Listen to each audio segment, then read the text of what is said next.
Okay, all right. Hello and welcome back to the Make Lemonade podcast, a show brought to you by Lemon Squeezy, as we hope to inspire you to earn money from your own lemonade stand. I'm one of your co-host James, and I'm back here with JR Farr, co-founder and CEO of Lemon Squeezy. In this episode, we're going to have a good old catch up of the state of play, how the most recent Black Friday period has been, what new features have been released, and how the team growth is going, along with some of the new features in the works, including building a massive marketplace from scratch. Let's get into it. Okay, all right.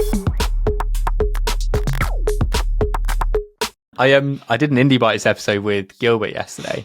Oh, you did? Yeah, because I've never spoken to him, and I didn't realize that none of you have met him. Have you met Orman in person? Mm-mm. You've not met Orman in person. Mm-mm. You've not met Gilbert in person.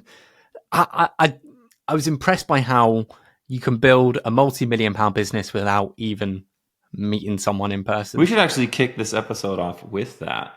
Yeah. It's incomprehensible that is a thing that can happen because of the internet, that you can start a company with someone you've never met and have the trust to be able to do that and still haven't met them years and years into it.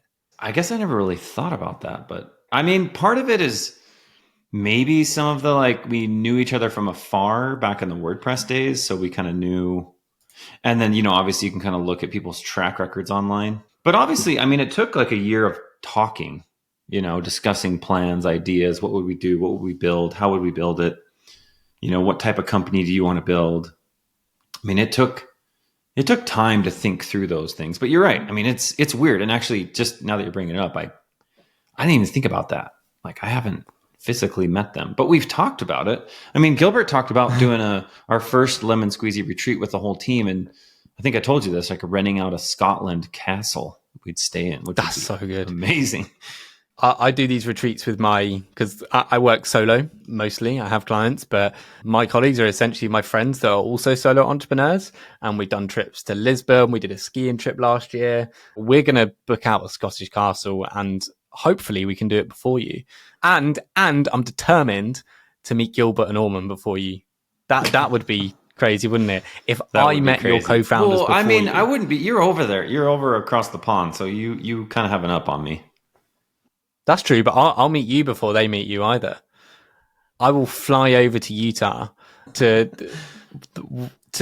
get kicked in the arse at golf, admittedly, but also so I can say I've met all the Lemon Squeezy founders before they've met each other.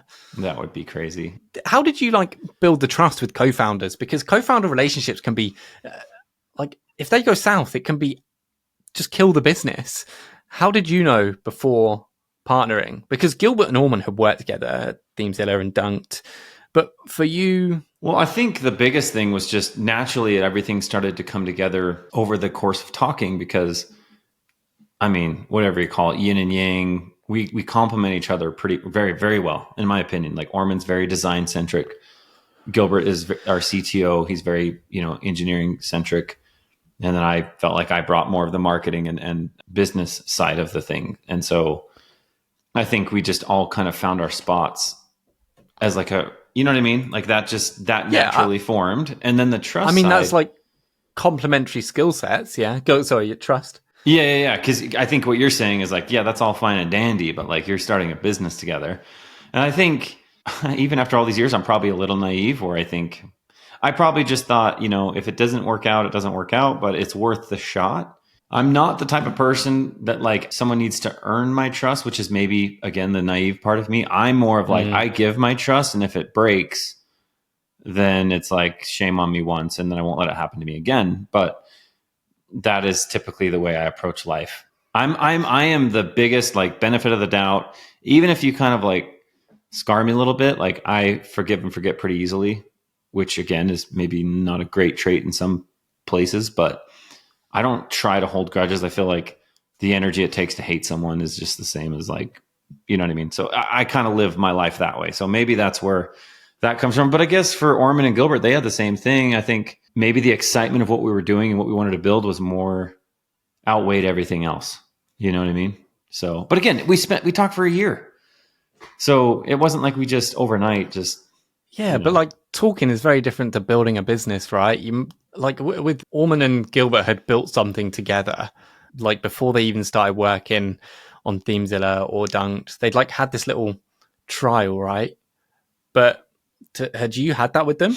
Well, yeah, I guess actually, if you think about that, yeah. So I didn't, when we started, we essentially hired Gilbert. Like he was the first on Yeah. salary. So I started paying for his salary. Orman started paying for his salary. Orman had Dunked. He had a business and he had other things that were running, same as me. And I didn't need any of the money. Orman didn't really need it. So we kind of just brought him in as like, hey, build this. Let's see where it goes. And that kind of, so now you have a year of talking and then 6 months of building together and learning how we work together.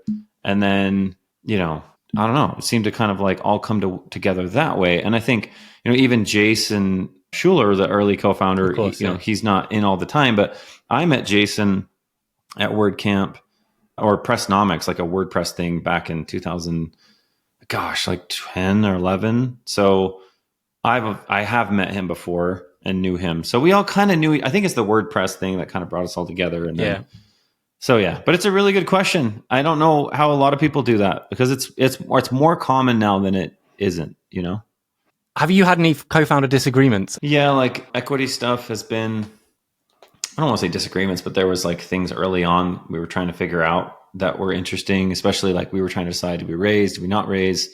Yeah. And then that's still a thing, right? It's like, what are we doing? What do we do about hiring? What do we do about who do we need for hiring? What department needs it the most? What we're going to focus on in the roadmap? There's arguments there. And then definitely like the raising and even like people wanting to acquire us and things like that. Those are the moments where. But outside of that, day to day, we all kind of, I think we all mesh really well. I mean, naturally, big decisions are going to be harder and probably pull out some more differences because they are so large and potentially life-changing.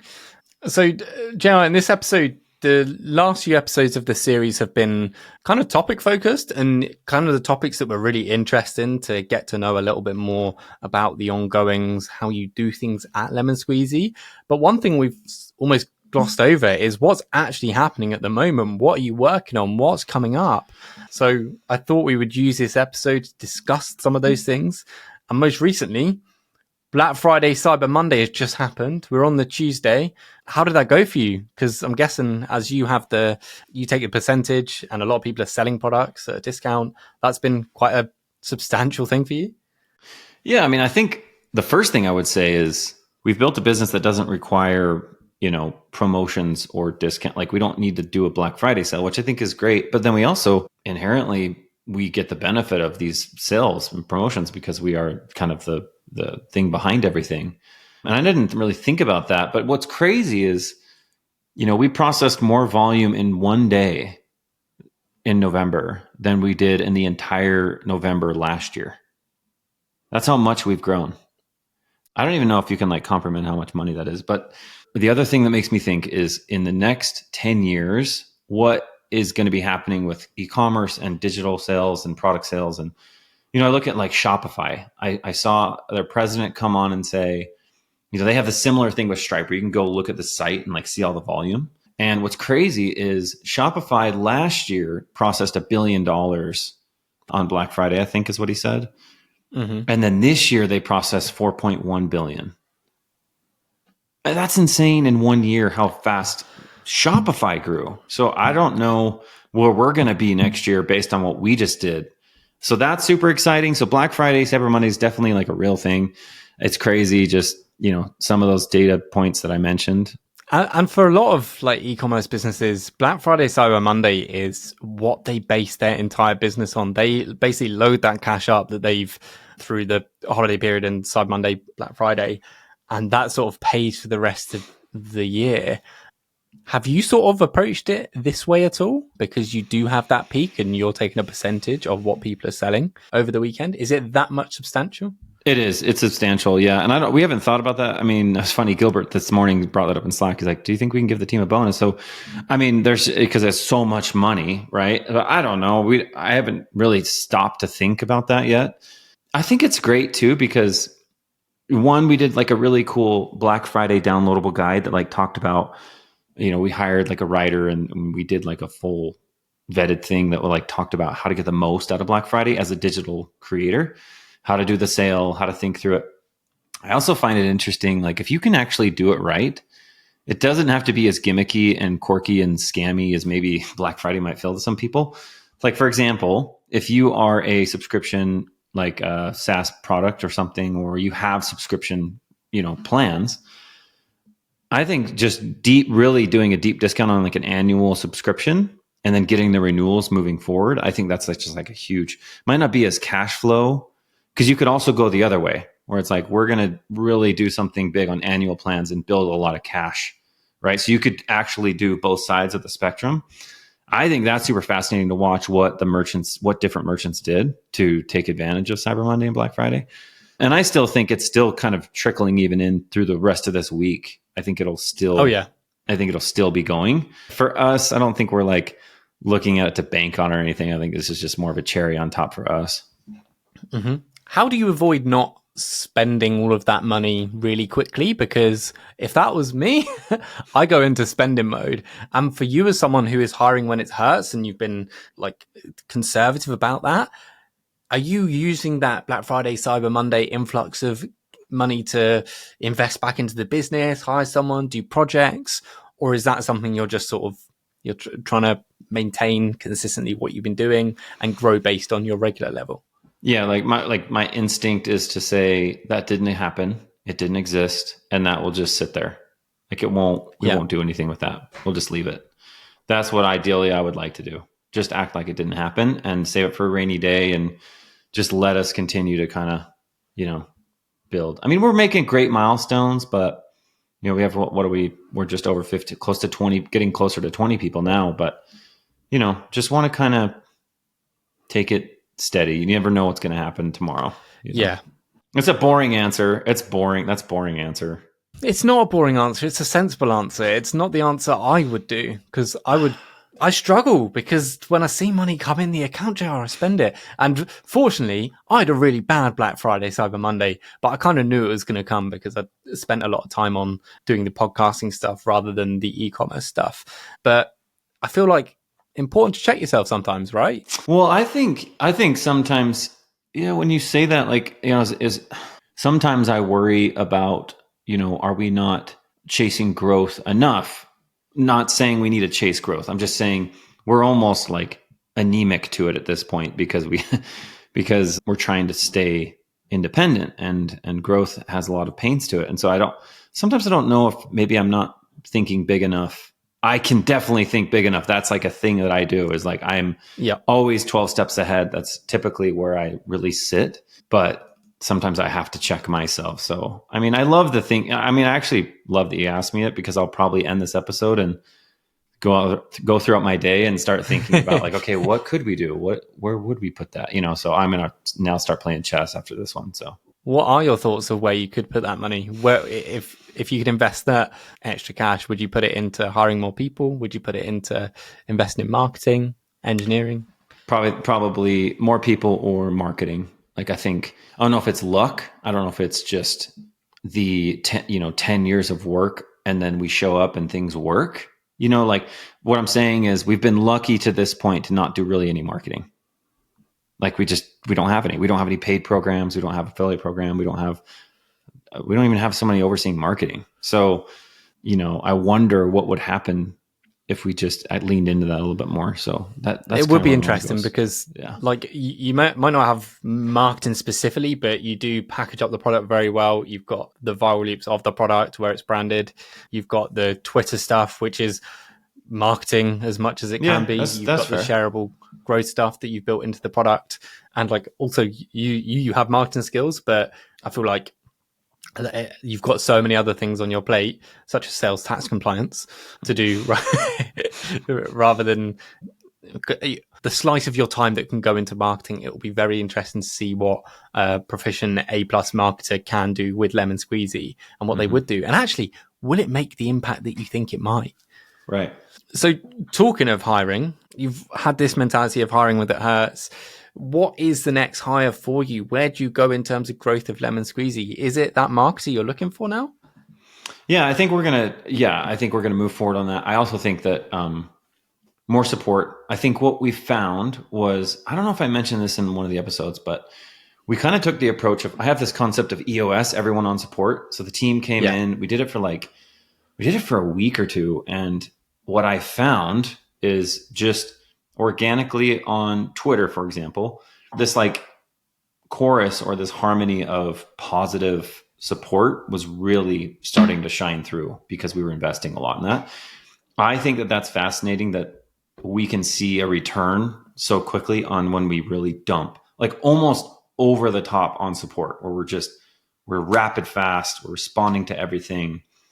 Because there is times like even, and I think, sorry, I'm rambling a little bit, but there's people that go on Twitter that say, they're like throwing their hands up being like, it's been 12 hours since I submitted a ticket. I haven't heard a response, and like, that's good that maybe we've set that standard or that's what they think, but it's, that's crazy, right? Like to just respond to everyone that fast.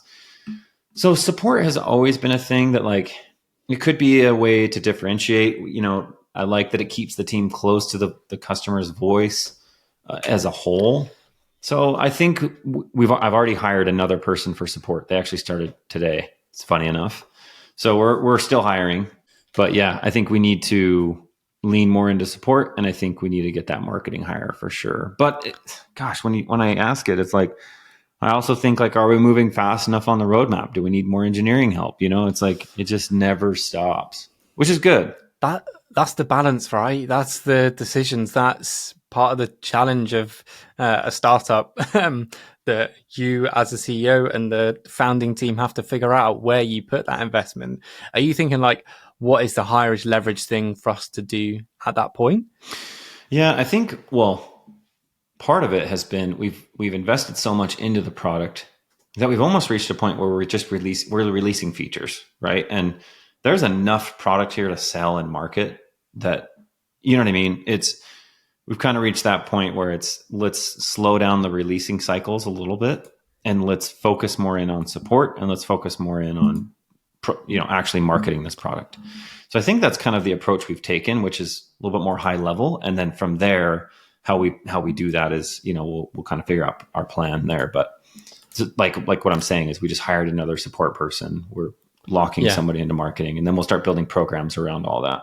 That's hard to do when you've got all these ideas of features and where you want to go with the product. And it's hard to sort of, I guess, slow that down or not put more engineers or product people into it. Well, and anybody that's listening that's building something, that's the exciting part of the journey, right? It's the exciting part of building is releasing features. I mean, that's why there's always memes and jokes about like the founder that releases another feature, but it hasn't touched marketing for, the month. So it's time for us to just maybe really take that serious and see where we can take this thing. So how do you go about hiring someone? Because I've seen countless examples of companies I've worked at that have gone through some real hiring challenges, either hiring someone that isn't quite right for the job or thinking someone is excellent, but in reality, they're not so good, or it doesn't quite fit. But it's very hard to tell in like that hiring process. Have you developed an eye for that over time, or do you put something different in the process to help find good people? I can't remember. I think before you came on, James, I did a podcast episode about this, like how I hire when it hurts. I did a whole thing on this, but I would say it comes down to two things. One is we are lucky that we've built a brand that we actually have applicants running towards us. We have people running towards us saying, I want to come work for Lemon Squeezy. In fact, when we did that last episode, and I don't think I responded yet, but somebody came on my LinkedIn and said, I was so shocked to hear that you guys don't have someone over marketing. I have 10 years, a decade of growth experience. Can I come work for you guys? Right. So we have that built in, which we're lucky. Like that is a luxury that most people don't have. So, and I'm talking even on the engineering side, people part of core development teams of core platforms that want to come work for us. And the second part is I believe that we have set these like 3 core values in the business, which is ownership, execution, and craftsmanship. And when we're talking to someone, there's questions that we ask that lean into those three things, and we kind of see the responses. And that really tells us right away that this person's pretty good on two of these things, but the third one, they don't even, that's not even relevant to them. Right. So we already know that this is probably not going to be a fit. And then, depending on the hire, support, engineering, whatever, there is obviously different needs that we're looking for. So I think over the years, you kind of develop an eye for that. Gilbert has things like at-home tests. We have we've done trial periods with people that haven't worked out, that we've actually hired for a month, invested a bunch of time, and actually let them go. But I think that's probably the final piece. And this is like the shitty side of running a business, or the tough part of running a business, is when you know in your gut that this person is not a fit, you need to let them go. You can't drag it on. You just have to make that call. Sometimes that's tough, but it helps. It is tough because you're a nice person as well. That you can tell that like hurts you if you do have to do that. Oh yeah. It seems like doing a trial or a project makes complete sense, because then you can like almost do a test of what it's like working with someone, how they work. Is there any challenges of that in reality that I'm not seeing? Maybe it's because someone's got another job, so it's hard for them to do it, and for them making the switch for maybe doing a month work isn't possible. I mean, yeah, we haven't had that one. Most people are like looking, and then we hire them, so they're paid by us, so they're on a salary. But yeah, I mean, the only thing I think I was like, are they on their best behavior? But I mean, again, I'm looking for A players. I'm looking for someone that's like self-starter, motivated, excited about what we're doing. That's another thing. Like, are you bought in? Here's what we're trying to do. Here's what we're building. Is this interesting to you? Like, tell me why this is interesting to you. What do you like about this? That's like another thing, right? Like, if you can find someone that just loves it. I mean, that's why, I feel like the team is bought into what we're doing, and it's really fun to work with everyone. I love everyone on the team because they enjoy what we're doing. And it's funny, like, I worry as we get bigger what's going to happen, because I have been there, and that's where bureaucracy can creep in. And you get people that come in and they want to move a certain way, or they're not aligned. So they go off and build their little tiger team. And now these people are blocking other people over here. So now you've got this bureaucracy that's just naturally starting to form. I'm going to be super protective of all of that. Naturally so. Yeah. And does that affect at what level you hire in? So you're looking for marketing help. What seniority do you hire in to? Exactly. That's such a good question, because if marketing, like, I don't need someone, it's such a fine balance, because I don't need someone that's like so high level that says, here's the strategy, and then here's the people we need to hire to execute this plan. I need someone that's a little bit below that, that's still very knowledgeable, but is ready to roll their sleeves up, jump in, and actually do the programs. And even if it's just one by one, it's like, hey, look, here's our email. This is the schedule. This is the process. This is how we send it. This is what we send. And now we've got that flywheel going. Now let's move to the next thing. I don't need everything to happen overnight, but I need someone that comes in that wants to do the dirty work. Mm-hmm. So, and that's hard, really hard to hire for. It's so hard. Cool. Well, we've spoken enough about hiring and doing marketing. Time to go on some features. Yeah. We spoke about like, maybe it's a time to maybe pause on building stuff, focus on the growth of the company, get support right.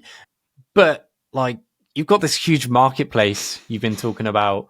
Lemon Squeezy seems to just be building individual SaaS products on their own, or individual products to be built into this one platform. JR, why do a marketplace? Come on, you've been through that ringer. Why are you doing it again? Oh man, I know I did just say that, but I will say that what I meant by that was trying to just be deliberate in what we're choosing to build. The marketplace is interesting because I've said this before, like, my thing this year was like marketing and moats. That was kind of like my theme. I've dropped the ball a little bit personally on marketing, and I'm trying to fix that. The moats, I think we've built a lot of good moats around Lemon Squeezy to keep people sticky, and not just that, not in a bad way, but I really want people to have value of Lemon Squeezy, where it's like, this is more than just running a Visa card, like a payment. There's so much more to this. To me, a marketplace opens up a huge thing, because I love it, because it's been such a big thing in the making. So we spent 3 years of building this product, getting all of these people in here, all these amazing products that they sell. So when you think about a marketplace, the hardest part is the chicken or the egg problem. Do I go get the content? Yes. Do I get the content or do I get the buyers? And I built Mojo over a decade ago. I mean, geez, even longer, almost 15 years ago. That was a weird time of the internet. But what's really fascinating about a marketplace is once you do reach a point of critical mass, they never fall down, which is super crazy. And I think for us, we've been able to have a little bit of a head start here where we have the content now. And we actually have a great domain with some traffic, but it's pretty easy for me with the domain rating and stuff to start to get some of these pages and categories built out and get some of that SEO, and we can build affiliate programs and marketing programs around that. And then we just release all of the products in the wild. And I think that's a huge moat for Lemon Squeezy. Can I just say, I feel like quite excited to talk to you about this because I feel like I'm speaking to the marketplace master. For those that don't know, JR, they haven't heard of the Mojo marketplace. Can you give us a sense of the scale of that and why you're so keen on, or why you know so much about marketplaces? Yeah, that's good. That's actually a good point. Yeah. So, I mean, arguably I built one of the largest WordPress marketplaces back in the day. And now, WordPress is WordPress. Everyone's like, oh, I know WordPress. But in 2007 and 8, when I was building Mojo or WordPress was really not much of anything at the time. And luckily for me, I rode that WordPress wave. I took that audience and built something. But yeah, I mean, we bootstrapped it. We got acquired by a pretty big company in the hosting space that owned Bluehost, HostGator. We bought Constant Contact for $1 billion after we got acquired. We went public, 4,000 employees, $1.5 billion in revenue. It was a big company. And Mojo, we grew to 6 million users on the marketplace, and we were selling products every second. It ranged from WordPress stuff, themes, plugins, but we also had like email, Joomla, Drupal, Magento. We had services for sale like Fiverr. Like it was a very like big thing. And what we did that was really interesting was we took all that technology and we released it into the old school, like, web hosting kind of control panel environment where all the hosting customers were. And you're talking about millions of people. So it was like a really cool experience. That gives you the sense of the scale we got to. But I think what's fascinating this time around, even in our first early kickoff calls with Lemon Squeezy, just coming back a little bit to a marketplace.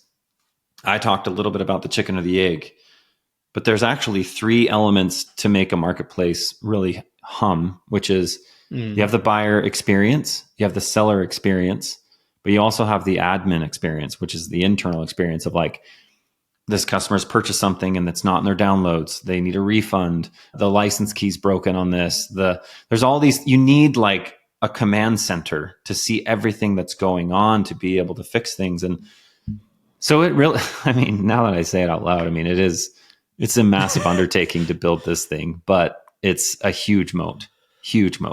And like you've already put the steps into place to first build that one side of the marketplace, the sellers, and you've also started building up that domain rating that you're going to have buyers come into it. And we have some of the buying experience too, because we have like the portal, we have the my orders section of the product. So there's a lot of, we have payouts already. We have a lot of those things built in. I think the biggest thing right now is probably more of the actual experience that the buyers and the sellers get to explore or discover, or, how are we going to do discoverability within the platform? What's the search engine going to, I mean, back in the day with Mojo, we had everything built on Elasticsearch with a full algorithm that ranked everything and how it got displayed when you searched and filtered. And like, there's all those things that we've discussed internally at Lemon Squeezy now of how we're going to build those things. Yeah, I'm wondering how you're going to structure it, because with Mojo, that was the WordPress marketplace. Anyone that needs anything to do with WordPress, themes, plugins, that is the place they go. With Lemon Squeezy, you're selling everything across all sorts.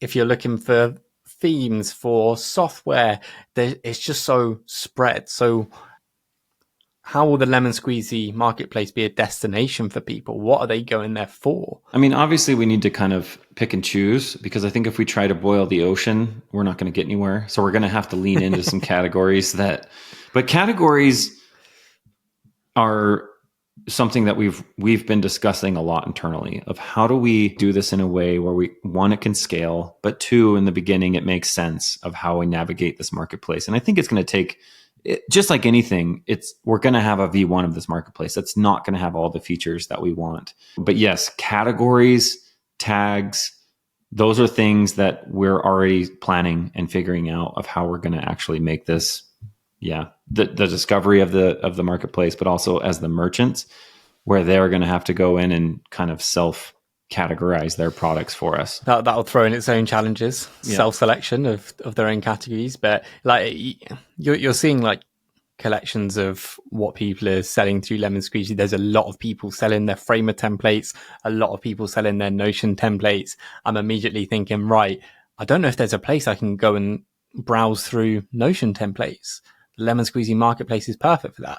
Mm-hmm. You do have it on Framer, but how will that work? And like, how does having two separate marketplaces for selling the same product? I consider myself really, really close to the CEO, well, both the co-founders of Framer. And honestly, I think the way he would see it is the way I see it, which is, as we're pushing people to buy Framer templates, we're pushing Framer. We're only helping,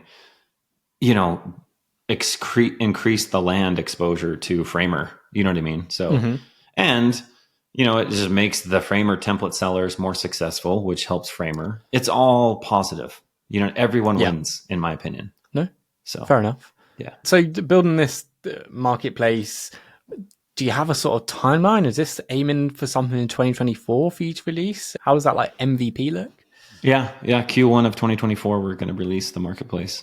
That is the goal. Like I said, it'll be the first version. So there'll be some things that we don't release with, like, for example, like a big request is a cart. So loading up the cart and checking out with multiple products. We can do this, but things like I'm buying this product that's a one-off purchase, and I'm buying this product that's a subscription. So being able to support all of those things, cross sells, upsells, things like that, we'll probably hold off on just to like kind of see how this comes to life before we start to, maybe add too many moving parts, Mm-hmm. Are you excited to get back in the marketplace game, Joe? Oh my gosh. I don't know why, but I really am. Because of where the internet is today and the categories, and I even think about the categories. You have templates and themes for all types of things. Notion, Airtable, WordPress is still one that we still sell with. We have so many different areas there. But then you also have AI as a whole category. You have design as a whole category. You have courses as a category. I mean, there's a lot of just, and again, we have to kind of think through these categories a little bit and the subcategories within those. But I think I don't know. I think if you actually take a second to think about digital assets, there's a lot of, there's a few out there, but they're kind of old. Like they haven't really been pushed or innovated in a long time. And so that's what kind of gets me excited. And I can't wait for, this is really, really cool. So what we're going to do is we're going to have a juice bar concept in the area for the merchants.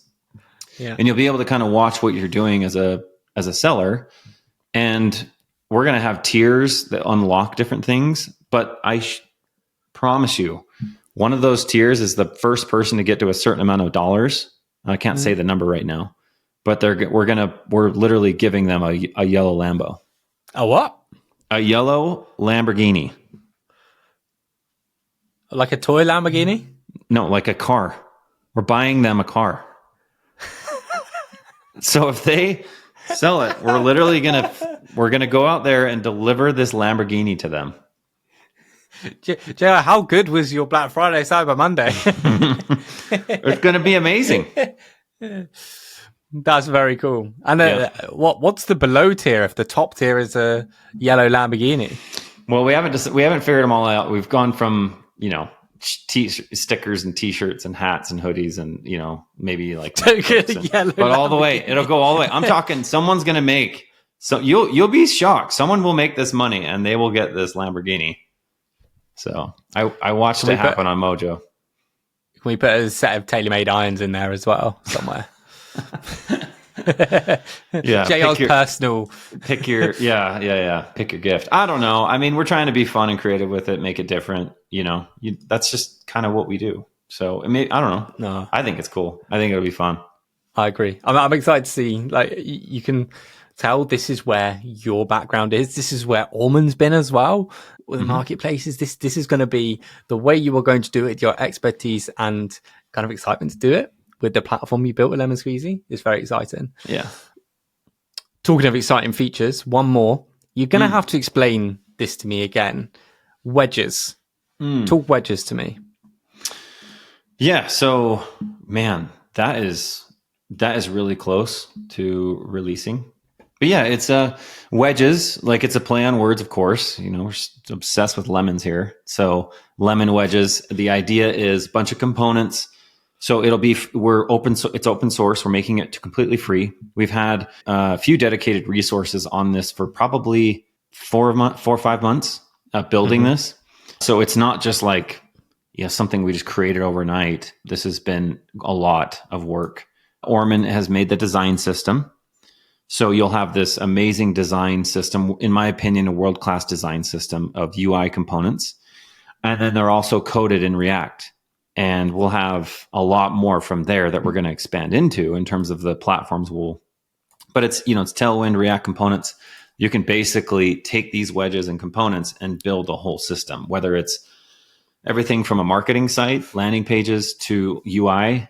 And I think the idea is to just make it easy peasy for builders to just get something shipped out the door, use our components, make it look beautiful if that's not your skill set, and speed up what you're doing and launch. And then obviously use Lemon Squeezy as a payment, integration. But yeah.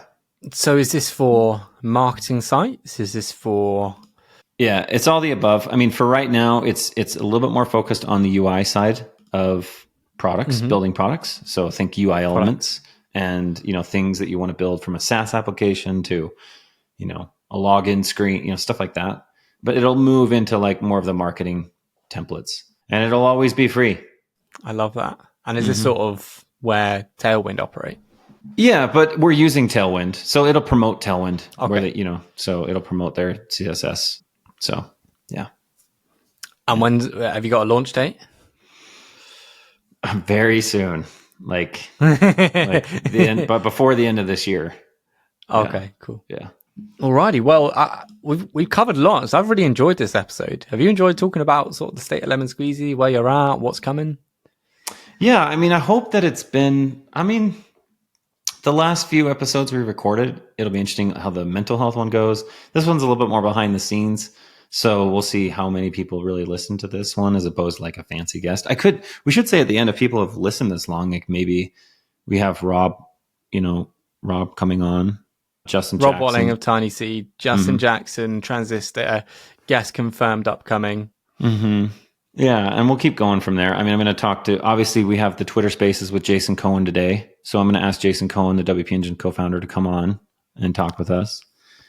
So how did that come about? What's happening there? Yeah, that's actually, we should talk about that. Yeah, so when we did that one about shipping, this guy, gosh, I don't know his first name. He's on Twitter, from Nigeria. He's an indie hacker on his way to like 100,000 MRR type thing. But he loved what we were talking about with this SLC concept. Like he was kind of like, why have I never heard of this? So anyway, he pinged me and said, hey, I do these Twitter Spaces and I would love to have you come on and talk about this concept of SLC versus MVP. Then he took it a step further and he went and actually got Jason Cohen, I gave credit to in the podcast, to come and talk about it. So we're just going to discuss shipping with an SLC mindset as opposed to MVP, and just kind of hear from the horse's mouth, which I think is cool. I mean, I feel like Jason is a savant when he comes to like his words. So, I mean, I'm going to be kind of playing catch up on the episode, but it'll be good. I'm excited. So yeah, that's in like an hour. I had to Google savant, but I kind of know what you meant.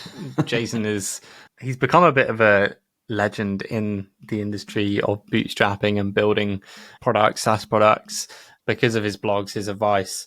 And did he start? Yeah, he did. And I have a funny story that I want to tell him when I meet him, when I talk to him today. I was at WordCamp San Francisco in like August of 2010. Okay. So I'm sitting there waiting for Matt Wool to come out and do the state of the word. And I'm sitting next to my co-founder, Brady. And then next to me is this guy, and he's on his laptop, and he's just, and we're kind of just sitting down. Hey man, how's it going? He's like, oh, I'm just watching new signups. We just launched this product. And I was like, oh, cool. It's like, yeah, this is kind of what we do. And we're in WordPress hosting. And I was like, oh. And I was like, what's the name of it? He's like, WP Engine. I was like, oh, well, like, what's your name? He's like, Ben Metcalf. So Ben Metcalf is one of the co-founders of WP Engine.